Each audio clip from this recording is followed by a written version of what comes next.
The last glow of sunset faded into the narrow streets of Brook Lane, a working-class neighborhood where most houses leaned a little under the weight of time. On the corner of Maple Street stood a small, worn-out grocery store with a hand-painted sign that simply read, "Linda's Market." The chipped paint and cracked windows said the place had seen better days, but the light spilling from the windows every evening was a warm, steady presence in a place that often felt forgotten. Linda Hayes, owner and sole worker of the shop, followed the same quiet ritual each night. After closing the register and sweeping the floors, she would pack a small brown paper bag. Inside, she placed whatever food was nearing its expiration date: a loaf of bread, a can of soup, sometimes a slightly bruised apple. Then she would step outside, place the bag gently on the stoop by the front door, and lock up the shop behind her without looking back. Neighbors noticed the bag almost immediately.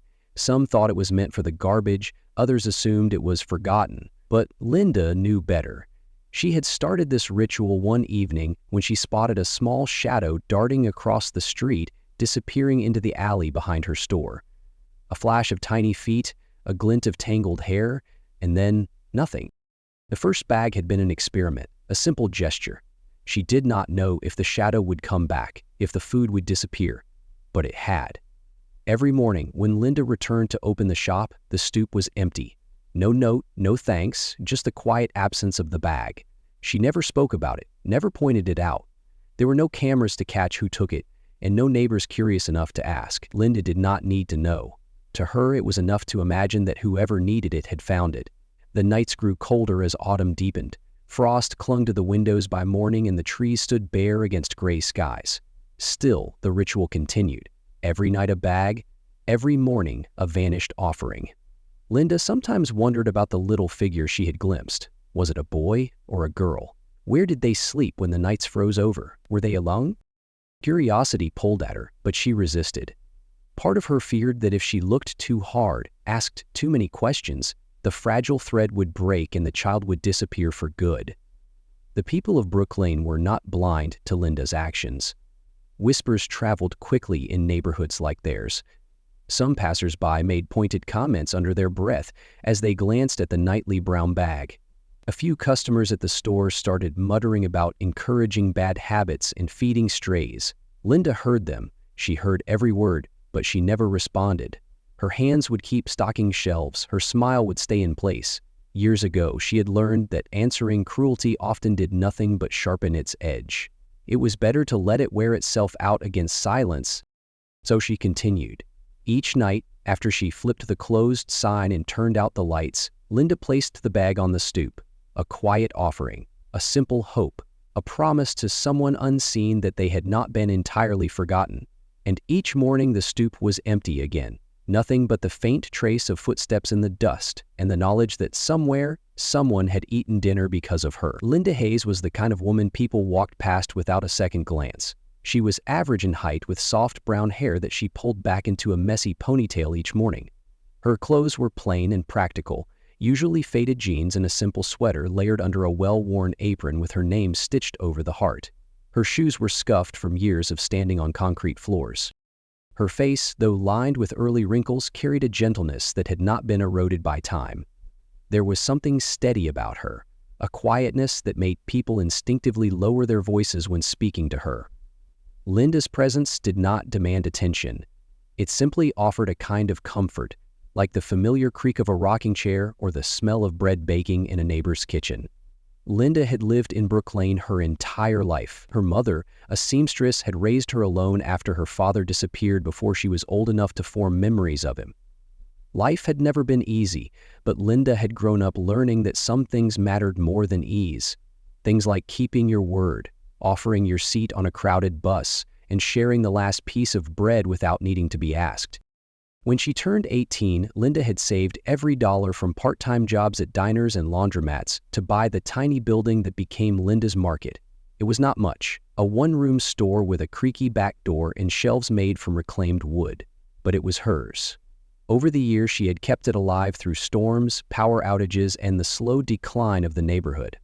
Linda understood hardship in a way that many people only pretended to. She understood the grinding anxiety of counting quarters at the checkout line, the shame of realizing you could not afford milk until payday. She had lived those days, and the memory of them shaped everything she did. That was why Linda kept her prices as low as she could, even when suppliers raised their costs. That was why she always tucked a few extra apples into the bags of struggling mothers, or let the local handyman pay a few days late without a second glance. She did these things quietly, without needing thanks. In her mind, kindness lost something when it came with a receipt. Despite her softness, Linda was not naive. She had seen enough of life to know that not everyone deserved her trust. Some customers lied about needing help. Some stole when they thought she was not looking. Yet she chose to focus on the ones who made it worthwhile. The grandmother who cried when Linda slipped a package of diapers into her cart. The teenager who saved up coins to buy a birthday cake for his little sister. Linda did not believe that goodness was a grand gesture. She believed it was a daily decision, a way of moving through the world even when no one was watching. Outside of work, Linda's life was small by most measures. She rented a modest upstairs apartment 2 blocks from the store. Her furniture was a mismatched collection of hand-me-downs, but she kept everything clean and tidy. On her kitchen table sat a potted fern named Henry, a gift from a former customer. A single photo frame hung by the door, a faded snapshot of Linda and her mother standing in front of the store on opening day. There were no vacations, no big celebrations. Most evenings, Linda spent reading borrowed library books or mending torn clothes for neighbors who could not afford a seamstress. She was not lonely exactly. She had made peace with her solitude, finding meaning in the quiet rhythms of her days. Linda's market was more than her livelihood. It was her way of belonging to something larger than herself. She knew the names of almost everyone in the neighborhood, knew whose grandson had enlisted, whose roof needed patching, whose arthritis flared worse in the winter. Customers came not just for milk or bread, but for a kind word, a listening ear. That was why, when she first noticed the small shadow slipping down Maple Street at dusk, something stirred inside her. An old memory, maybe. The echo of a younger version of herself walking home from school in shoes that let in the rain. A quiet, persistent knowledge that hunger came in many forms, not all of them visible. Linda never asked why the child was there. She never tried to chase them down or call authority. Some things, she knew, broke when handled too roughly. Instead, she offered what she could. A sandwich, a granola bar, a can of fruit cocktail tucked gently into a bag and left where it could be found. People often said Linda was too soft for her own good, that in a world like theirs, softness was a weakness. Linda disagreed. She believed softness was a choice, and a hard one at that. It was easy to turn bitter, to guard your heart behind walls. It took strength to keep opening your hands when experience told you to close them. This quiet philosophy had shaped her entire life. She had never made much money. She had never traveled far, but Linda measured her success differently. She counted it in small victories, a child's smile, a mother's sigh of relief, a bag of food disappearing from a stoop on a cold night. Linda understood something many people forgot, that the world did not need more loud heroes or grand saviors. It needed small, steady acts of goodness. It needed people willing to leave a bag on a doorstep and walk away without expecting applause. And so, every evening she did exactly that. Not because she was certain it would make a difference, not because she would ever know the end of the story, but because once, long ago, someone had left a half sandwich on a park bench when a little girl needed it most. Because that memory still lived inside her, stubborn as a heartbeat. Because some debts could only be repaid by paying them forward. The first real sign that something was changing came on a sharp October evening. The wind howled through the narrow streets, scattering leaves across the sidewalks and rattling the loose shutters of old buildings. Linda locked up the store as usual, tucking a paper bag under her arm as she turned off the final light. She stepped outside into the cold and placed the bag carefully on the stoop. As she bent down, movement caught the corner of her eye. Across the street, near the crumbling steps of an abandoned duplex, she spotted it again. A figure, small and quick, slipped behind a trash bin. Linda froze for a moment, heart thudding softly against her ribs. It was not a trick of the light. It was a child. The figure did not move closer, and neither did Linda. She simply straightened up, dusted her hands against her jeans, and walked away without looking back. She felt the child's gaze following her as she disappeared around the corner toward home. The next morning, the stoop was empty once again, the bag gone without a trace. Whispers started to spread not long after that. It began with Mrs. Carruthers from 2 doors down, muttering while paying for her morning newspaper. "Stray kids hanging around the market at night," she said. "You know what that leads to." Linda gave no reply. She handed over the change with a small nod and a smile. Later, at the corner laundromat, she overheard 2 men talking about how easy it would be for someone to case a shop like hers. Leaving things out, inviting trouble. It stung, but Linda kept her silence. She knew the neighborhood. She knew how suspicion bloomed in places where hardship had already taken root. People had learned to expect the worst because life had taught them that hope was a dangerous luxury. Still, the comments grew sharper. One afternoon, a mother yanked her son away from the front of Linda's store, hissing under her breath about bad influences. Another customer hesitated at the door before deciding to cross the street instead. Linda felt the change like a chill slipping under the doorframe. Where once there had been casual greetings and nods of recognition, now there were narrowed eyes and cold shoulders. She tried not to let it reach her. She reminded herself why she was doing this. It was not for approval. It was not for reputation. It was for the unseen, the unspoken need that had called out to her from the shadows. But the world around her kept pressing in. One night, as she closed up shop, Linda found a slip of paper taped to her door. "You feed strays, you invite rats." There was no name, no handwriting she recognized, just the anonymous cruelty that fear often breeds. She peeled the paper off carefully and crumpled it into her pocket. She would not give it the satisfaction of acknowledgement. That night, as always, she placed a brown bag on the stoop. She did not hesitate. She did not look around. She simply left the offering and went home. Later, lying awake in her narrow bed, Linda stared at the cracked ceiling and wondered how things had turned so quickly. She thought about the child she had seen, about the thinness of their frame and the way they clutched the edges of their jacket as if trying to disappear inside it. She thought about the nights of her own childhood, when she had walked home from school with an empty stomach and a hollow feeling in her chest. Kindness had saved her once. She would not abandon it now, even if it cost her. In the mornings, Linda began to notice tiny signs near the stoop. Footprints, lighter and smaller than any adult's. A candy wrapper tucked behind the trash bin. Once, a button, blue and chipped, left where the bag had been.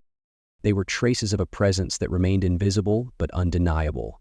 Each small clue strengthened Linda's resolve. She would not stop, even as the whispers grew louder, even as customers drifted away, even as her neighbors' gazes turned sharper and colder. She would not stop, because somewhere in the shadows of Brook Lane, a child was still coming, still hoping, still hungry. And Linda Hayes had decided long ago that hunger, in any form, was reason enough to act. The tension in Brook Lane built slowly, like a storm gathering strength just beyond the horizon. At first it was subtle, a few fewer customers each day, a few more closed-off faces passing her in the street. Linda noticed the change, though she pretended not to. She opened the store every morning as she always had. She stacked canned goods on the shelves, swept the worn floorboards, and smiled at whoever bothered to come in. She kept her routine steady, clinging to it like a lifeline. But it was hard to ignore the way people hesitated now before stepping through the door. A week after the anonymous note, someone shattered the front window of Linda's market. It happened during the night. Linda arrived early the next morning to find shards of glass sparkling across the sidewalk like cruel confetti. The brick that had broken the window lay in the middle of the floor, a jagged wound in the heart of her little store. She stood there for a long moment, staring at the damage. Cold air seeped in through the hole. She could smell the sharp tang of dust and broken things. There was no note this time, no explanation needed. When she called the police, they filled out a report but offered no real hope. No cameras, no witnesses, just another act of vandalism in a neighborhood where anger had nowhere else to go. Linda swept up the glass herself. She boarded up the window with a sheet of plywood and a handful of borrowed nails. She pressed her hand against the cold, splintered wood and let herself feel the sting of it for just a moment before moving on. That night, despite everything, she placed another brown bag on the stoop. The next morning, it was gone. Word spread quickly about the broken window. Some said it was a warning, others said it was her own fault.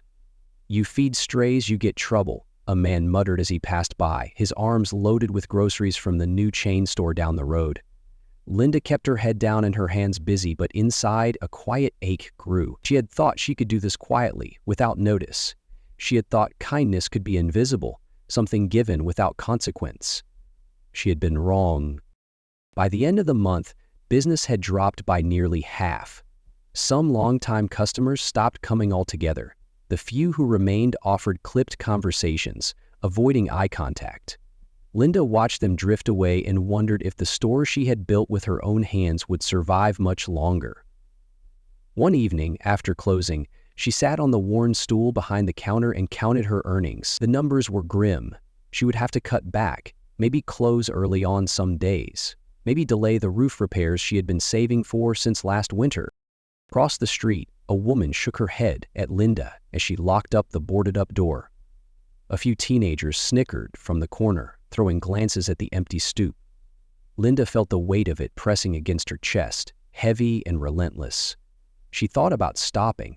She thought about taking the bag of food home with her, pretending the need was not there, pretending it had never been. It would be easier. It would be safer. It would be quieter. But when she closed her eyes, she could still see the flash of tangled hair, the too thin frame darting into the shadows. She could still feel the hollow hunger that once gnawed at her own stomach on nights when dinner had been nothing but a wish. She could not forget. She would not forget.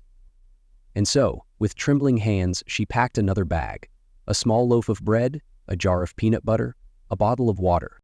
She stepped outside into the bitter night, the plywood door creaking behind her. She placed the bag on the stoop, her breath curling into the air like smoke. She lingered a moment longer than usual, staring at the bag. Then she turned and walked away. Across the street, behind the cracked facade of the old duplex, a pair of wide eyes watched her.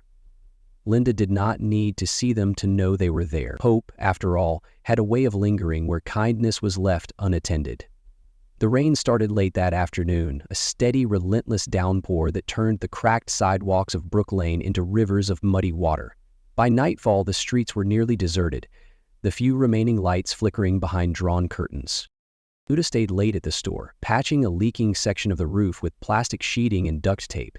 She worked by the glow of a single lamp, the storm outside beating against the windows like angry fists.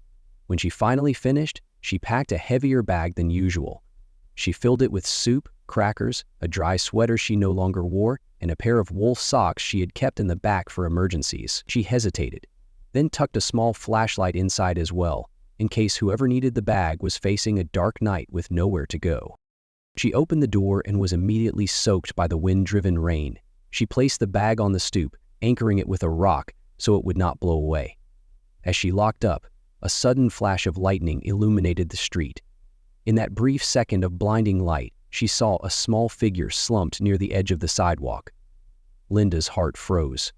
Without thinking, she dashed across the street, rain soaking through her jacket and into her shoes. The figure did not move.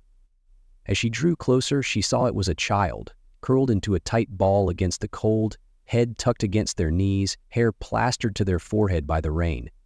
Linda dropped to her knees beside them. "Hey, honey," she said softly, reaching out with careful hands. "Are you hurt?" The child flinched but did not pull away. Linda gently touched their shoulder. The thinness of the body under her hand made her breath catch. "Come on, let's get you inside," she whispered. It took effort to lift the child, who was trembling violently but too weak to resist. Linda cradled them against her chest and hurried back across the street to the store. She kicked the door open with her foot, flicked the lights back on, and carried the child to the back room where she kept a small space heater. The child shivered uncontrollably as Linda wrapped them in a wool blanket she kept for winter emergencies.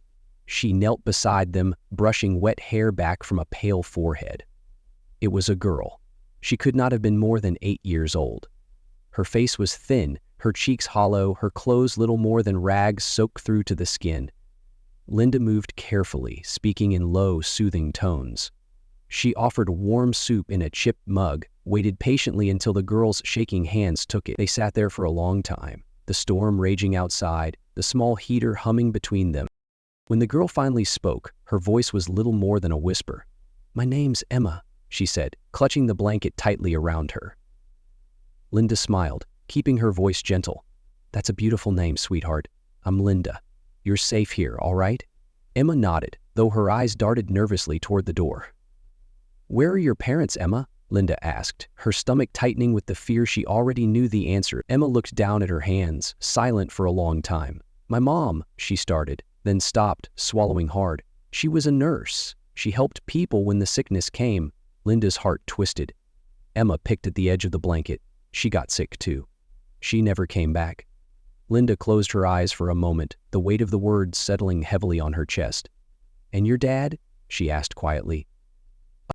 Emma shook her head. Never met him. Linda sat back on her heels, absorbing the enormity of it. You been on your own all this time? Emma nodded. I tried to stay at the shelter, she said, voice cracking.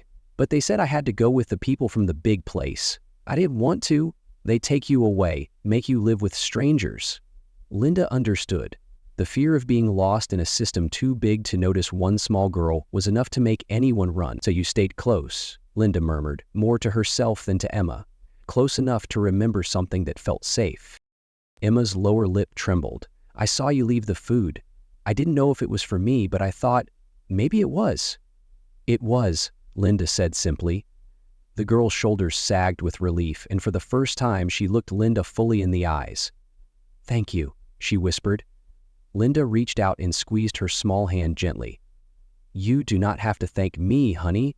You just have to stay warm and eat some soup. Linda made a makeshift bed in the back room that night, laying down extra blankets and stacking boxes around the space to make it feel like a small den. Emma fell asleep quickly, exhaustion overtaking her. Linda sat nearby, sipping cold coffee, watching the small rise and fall of the girl's chest as she slept. Outside, the rain kept falling, washing the streets clean. Inside, for the first time in a long time, Linda's little store felt full of life again. She knew she could not hide Emma forever. The world would come looking. Systems would step in. But for tonight, none of that mattered. Tonight, there was only the warmth of the heater, the quiet breathing of a sleeping child, and the certainty that leaving a bag on the stoop had never been a mistake.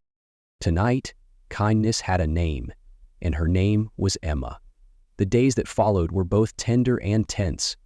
Emma stayed hidden in the back of the store during business hours, curling up with old comic books that Linda had found in a dusty corner.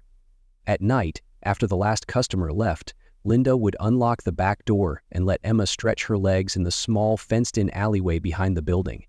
It was not a perfect solution. Linda knew it could not last. She had no legal right to keep Emma with her. She could lose everything if anyone found out. But she could not bring herself to turn the girl over to a system that might lose her in the shuffle of paperwork and empty promises. Linda did her best to make Emma feel safe, but the strain wore on her. She woke each morning with a knot in her stomach, half expecting to find officials at her door. Every time the bell above the shop rang, she braced herself for a confrontation. It came sooner than she expected. One afternoon, 2 women from Child Protective Services walked into the store. They wore dark slacks and pressed jackets, their expressions serious. They introduced themselves politely, but their presence filled the small store with a weight that was hard to ignore. We have reason to believe there is an unsupervised minor in this area, one of them said. Several reports have come in. Linda kept her face calm, though her heart raced. I have not seen any children hanging around, she said carefully, just the usual customers. The women exchanged a glance. If you see anything, you are obligated to report it, the taller one added. For their safety, of course. Linda nodded, promising she would. She even walked them to the door, smiling tightly as they left. She locked it behind them and leaned her forehead against the cool glass. The walls were closing in. She knew she had to make a decision. That night, after the store closed and the streets emptied, she sat Emma down at the counter and explained as gently as she could. They are looking for you, honey. They think it is to help. But I know you are scared. Emma's eyes widened, her small hands clenching the edge of the stool. I do not want to go, she said. I can help here. I can work. Please, do not make me go. Linda knelt in front of her, brushing a lock of hair from her face. You are not a burden, Emma, and you do not have to work for your place in this world. But we have to find a way to keep you safe for the long term. Emma shook her head, tears brimming in her eyes. Linda hugged her tightly, feeling the desperation in the girl's thin frame. I will not let them take you without making sure it is the right place, she whispered. I promise. But promises, Linda knew, were sometimes not enough. The next day, she found a flyer tucked into her mailbox. A picture of a little girl, soaked and scared, was printed above a headline in bold letters, "Missing child, seen in Brooklane area." Someone had taken a photo of Emma. Maybe the night she collapsed near the store, maybe another night when she had ventured too close to the street. Linda folded the flyer carefully and tucked it into her apron pocket. The net was tightening. Inside the store, Emma sensed the change. She became even quieter, retreating into herself. Linda did her best to shield her, but the fear was growing, pressing in from all sides. At night, Linda lay awake, staring at the ceiling, listening to the sounds of the city outside. She knew the time was running out. She could not hide Emma forever. The system was flawed, but it was still bigger than her. Stronger. She could fight it for a while, but eventually it would win. What broke Linda's heart was knowing that Emma understood this too. She was too smart, too experienced in loss not to see the inevitable end. Linda wondered if kindness had been enough, if all the brown bags and warm sweaters could ever balance the fear and uncertainty that now filled their days. She wondered if she had done the right thing at all. Outside, the wind howled down the empty streets of Brooklane, carrying with it the sharp smell of rain and change. Inside the store, Emma slept curled up on the small cot in the back room, one hand clutching the worn blanket Linda had given her. And Linda kept watch, waiting for the morning, waiting for whatever would come next. It happened on a Saturday morning, just after sunrise. The streets of Brooklyn were still quiet, the air heavy with the scent of wet concrete and the faint smoke of distant chimneys. Linda unlocked the store early, needing extra time to prepare the delivery orders she had promised to a few loyal customers. She was unpacking a crate of canned goods when she heard the sound of engines, low and steady. Not the usual rattle of old cars passing through Brooklane, but something heavier, more deliberate. She stepped to the window and peered outside. 3 black SUVs rolled slowly down the street, their dark windows reflecting the weak light. They moved with a quiet precision that made Linda's heart thump against her ribs. People paused on sidewalks, curious, wary. Curtains twitched, a few doors opened a crack. The SUVs came to a stop directly in front of Linda's market. For a long moment, nothing happened. Then the doors opened, and men and women in dark uniforms stepped out. They were not the sharp suits of Child Protective Services. These were different. Government jackets, clean boots, badges gleaming at their sides. One of them, a woman with sharp eyes and a calm stride, approached the door. Linda barely had time to set down the can she was holding before the bell over the door jingled and the woman entered. "Good morning," the woman said, her voice professional but not unkind. "I am Deputy Field Officer Karen Voss with the Department of Internal Affairs. I believe you are Linda Hayes?" Linda nodded slowly, her palms suddenly damp. "We are not here to cause trouble," Officer Voss said, sensing Linda's tension. "May we speak privately?" Linda gestured toward the back of the store, heart hammering. Emma was still asleep in the small room beyond the supply closet. Linda prayed she would stay hidden. Officer Voss stepped inside the office space and closed the door gently behind them. She pulled a folder from under her arm and set it on the desk. "We are here because of a request," Officer Voss said, "from a woman named Rebecca Turner." Linda's brow furrowed. The name meant nothing to her. Rebecca Turner, the officer continued, was a frontline nurse during the pandemic 2 years ago. She volunteered for multiple crisis zones, including rural hospitals where conditions were extremely dangerous. Linda felt a slow dread rising inside her. "Rebecca had a daughter," Officer Voss said softly, "a little girl named Emma." Linda closed her eyes for a moment. She did not speak. Before she passed, Rebecca filled out an emergency guardianship directive. It named 2 possible guardians. The first was Rebecca's sister, who unfortunately passed away shortly afterward. The second was a community placement with oversight if no family could be located. She paused, letting Linda absorb this. Rebecca also left behind a letter. Officer Voss reached into her folder and pulled out a single sheet of paper folded neatly. She placed it on the table without pushing it closer. Linda hesitated, then reached for the letter. The paper was worn, the ink faded slightly, as if it had been handled many times before. Linda unfolded it carefully. "Dear friend, if you are reading this, it means I am no longer able to care for my Emma. She is strong, stubborn, and kind. She will be scared, she will hide. Please be patient with her. If you find her, know this. She is not just a burden to carry. She is a bright, fierce little soul who has already seen too much loss. Help her if you can. Protect her if you are able. And if you cannot do either, at least treat her with kindness. No child deserves to feel forgotten. Thank you. Rebecca Turner Linda's hands trembled as she finished reading. She looked up at Officer Voss, blinking back the sting of tears. We tracked Emma here because of reports from the community, Voss said. Someone took a photograph of a child matching her description near your store. Linda's heart sank. But, Officer Voss added, her tone softening, we also received a recommendation from one of Rebecca's former colleagues who heard through the neighborhood that someone had been quietly leaving food for a child who needed it. She smiled gently. You, Miss Hayes, have already proven yourself more than capable of showing kindness without asking for anything in return. Linda sat back, stunned. We would like to work with you to find a long-term solution, Officer Voss said. Not to punish you. Not to separate Emma from the only person she clearly trusts. Linda struggled to find her voice. You are saying she can stay? Under certain conditions, yes. Officer Voss smiled again. There will be paperwork, home visits, formal guardianship proceedings. But yes, if you are willing. Linda did not hesitate. Yes, she said, her voice firm. 1,000 times yes. Outside, the street was still quiet. The SUVs remained parked like silent sentries.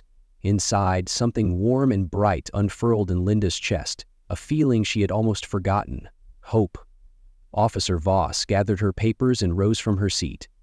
One more thing, she said, pausing at the door. Rebecca also left behind a small trust fund, nothing extravagant, but enough to help with Emma's care. It is yours to manage. Linda nodded, still overwhelmed. As the officers filed out of the store, Linda leaned against the counter, trying to steady her breathing. The door to the back room creaked open, and Emma's small face peeked out. Are they gone? She whispered. Linda opened her arms. Come here, honey.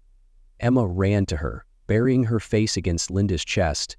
Linda held her tightly, feeling the thin arms wrap around her waist. It is okay now, she murmured. We are okay. And for the first time in a long time, she truly believed it. The weight of fear lifted, replaced by something sturdier, something that would last. Family. Not the one Linda had been born into, the one she had chosen. The weeks that followed moved in a quiet, steady rhythm. Linda and Emma settled into a life that, while still modest, was filled with new routines. Mornings were spent at the kitchen table with cereal bowls and homework spread between them. Afternoons brought trips to the local park, long walks past the community gardens, and visits to the library, where Emma devoured every book she could carry. The store began to heal too. Little by little, the community noticed the changes. Customers started returning, some offering sheepish smiles, a few even leaving small notes tucked under the cash register. Sorry for judging too quickly. Thank you for reminding us what kindness looks like. Linda never displayed the notes. She kept them tucked inside an old shoebox under the counter, a private reminder that even broken trust could be mended if given the chance. One evening, as autumn deepened into the chill of approaching winter, Linda stood outside the store looking at the front stoop. The wooden sign above the door had been freshly painted. The broken window had been replaced. And beside the entrance, just under the windowsill, hung a new plaque. In plain, sturdy lettering, it read, "If you need something, take it. No questions asked. You matter."